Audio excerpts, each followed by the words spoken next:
महाराज जी एक दोहा पढ़ने के बाद हृदय स्वीकार नहीं कर पा रहा कि ढोल गंवार शूद्र पशु नारी सकल ताड़ना के अधिकारी। जी, इसमें गोस्वामी जी ने बहुत सूक्ष्मता से वर्णन किया। महापुरुषों के वचनों को हम सूक्ष्मता से समझ पाए। प्रायः ऐसा कह करके हम कहीं कहीं माताओं बहनों की अवहेलना करते हैं, कई जगह हम इसका प्रयोग कर देते हैं। अरे वो गोस्वामी जी ने लिखा है ढोल गंवार शूद्र पशु नारी सकल ताड़ना के अधिकारी। अब इसकी व्याख्या सूक्ष्मता से सुने और विचार पूर्वक। शास्त्रीय प्रमाण के अनुसार ढोल है ना, ढोल को ताड़ना चाहिए। ताड़ना मतलब उसको ठपाक चाहिए और बेताल नहीं। शास्त्र सिद्धांत के अनुसार, संगीत शास्त्र के अनुसार तभी वो राग प्रकट कर पाएगा, तभी वो बजेगा। ढोल को हाथ जोड़ के बोलो कि साहब आप बज जाएं, नहीं बजे, उसको ताड़ना चाहिए। अब ताड़ना शब्द चारों में एक जैसा नहीं लगेगा। शब्द एक ही है ताड़ना, लेकिन ताड़ना के अर्थ अलग अलग हैं। जैसे कनक है, एक ही शब्द है कनक, लेकिन कनक कनक ते 100 गुनी मादकता अधिकाय, वा खाए बोराए जग या पाए बोराए। बोले कनक ही शब्द है। जैसे ताड़ना शब्द का हम प्रयोग केवल वही समझे कि ताड़ना देना ही नहीं, उसका अर्थ अलग अलग है। जैसे कनक शब्द है, कनक को सोना भी कहते हैं और कनक को धतूरा भी कहते हैं। कनक को धतूरा भी कहते हैं। एक कनक है जिसके खाने से बावरा हो जाएगा और एक कनक है जिसके पाने से बावरा हो जाएगा। कनक शब्द एक ही है, लेकिन दोनों का अर्थ अलग अलग हो गया। ऐसे ही ढोल में ताड़न का तात्पर्य है उसको पीटना, लेकिन वो शास्त्रीय संगीत के आधार पर उसको ताल देना। ताल देने से ही वो राग प्रकट करता है, आनंद की उमगन करता है, ना कि प्रार्थना करने से। समझ रहे? अच्छा, गंवार, गंवार कहते हैं विवेकहीन पुरुष को। विवेकहीन पुरुष को कोई कार्य दे दो और उस पर दृष्टि न रखो तो कार्य नष्ट हो जाएगा। वहां ताड़ने का तात्पर्य उसको पीटना नहीं है। उस अविवेकी गंवार पर दृष्टि रखो। जो आपने कार्य सौंपा है, जो भी कार्य उसका है, उस अविवेकी पर दृष्टि रखना ताड़ना हुआ। उस पर दृष्टि रखो, क्योंकि वो अविवेकी है, गंवार है, वो कार्य प्रणाली ठीक जानता नहीं। आप जहां त्रुटि होता संभाल लेना तो वो संभल जाए, क्योंकि वो गंवार है।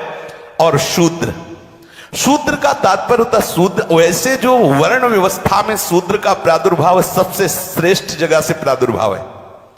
वर्णन आता है ब्राह्मणोष मुखमाशीत बाहु राजन्य कृतः उरुददस जद वैश्या पदभ्याग्यं शूद्रो जायत।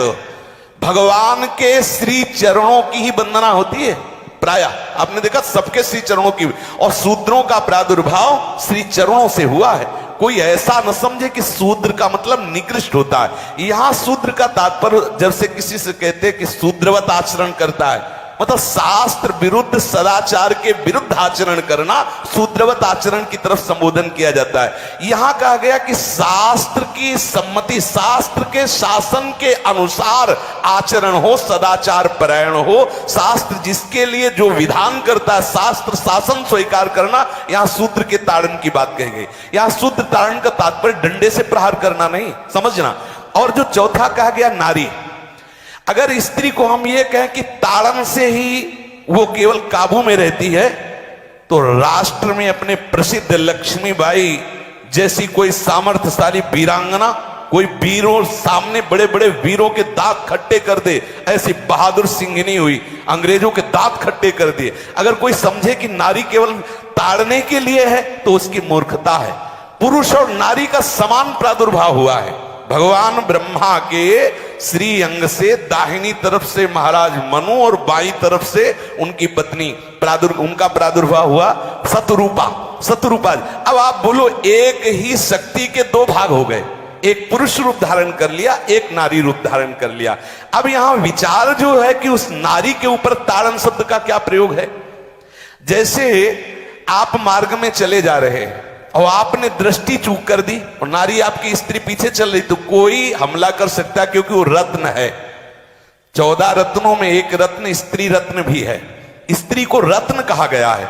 भगवान श्री राम जब वनवास में जा रहे हैं तो सिया जी को आगे नाव में जब चढ़ाना होता तो पहले सिया जी को चढ़ा, सीए चढ़ाई चढ़े रघुराई, पहले आगे। दृष्टि रखो, दृष्टि चूक गई तो रत्न है, यहां दृष्टि रखना। शासन मतलब उसकी पिटाई करना नहीं। जैसे एक बार हमने ये अभियान चलाया था, ढोल गवार शूद्र पशु नारी सब है ताड़न के अधिकारी। तो बताते हैं कि ढोल गवार शूद्र पशु नारी सब है ताड़न के अधिकारी। तो ये लोग ढोल मारने लायक है, पीटने लायक है, गवार पीटने लायक है, शूद्र पीटने लायक है, जो वर्ण व्यवस्था में चौथे वर्ण का है, चौथा वर्ण का, पिछड़े वर्ग का व्यक्ति ही चौथे वर्ण का है, तो उसको वो पीटने लायक मानते हैं। पशु पीटने लायक है, स्त्री पीटने लायक है। कौन कहता है? रामचरितमानस कहता है। हम नहीं कहते, रामचरितमानस कहता है ढोल को पीटना चाहिए, पशु को पीटना चाहिए, ओबीसी को पीटना चाहिए, स्त्री को पीटना चाहिए, जानवर को पीटना चाहिए। ये वो कहते हैं, ये लिखा हुआ है। तो ऐसा ही सुनकर विश्व हिंदू परिषद के एक व्यक्ति को एक बैकवर्ड क्लासेस ने सवाल पूछा, भाई तुम्हारे धर्मशास्त्र में अगर ऐसा लिखा हुआ है तो हम तुम्हारे धर्मशास्त्र को, धर्म को क्यों माने? बताइए। तो वो जो ब्राह्मण था उसने बताया कि ये जो ताड़न करना है इसका आपने गलत अर्थ निकाला है। ताड़न करने का जो अर्थ है वो तारण करना है, तारण करने का अर्थ है रक्षण करना। तो ब्राह्मण ने उसको समझा दिया कि भाई ये तो पीटना नहीं है, रक्षण करने के लिए तुलसीदास ने ऐसा लिखा। अब वो प्रति सवाल कर नहीं पाया, वापस आया और मेरे पास आया कि आपने तो ये बताया था, वो तो ये बता रहे यार। अच्छा, मैंने उसको कहा चलो बैठो अभी। तो मैंने कहा देखो इसमें क्या लिखा हुआ है, ढोल गवार शूद्र पशु नारी सब है ताड़न के अधिकारी। तो मैंने कहा ताड़न का अर्थ रक्षण करना नहीं होता है, पीटना ही होता है। ये मैं साबित कर देता हूं। मैंने उसको कहा देखो ढोल गवार शूद्र पशु नारी, यानी गवार पीटने लायक है। चलो मानते हैं गवार अनपढ़ है इसलिए उसको रक्षा करनी चाहिए, पशु की रक्षा करनी चाहिए, शूद्र की रक्षा करनी चाहिए, स्त्री की रक्षा करनी चाहिए। चलो ये बात तो समझ में आती है, मगर ढोल की रक्षा करनी चाहिए साला समझ में नहीं आता।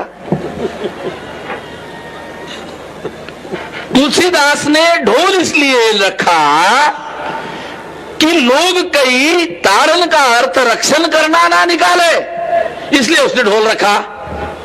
क्यों ढोल रखा?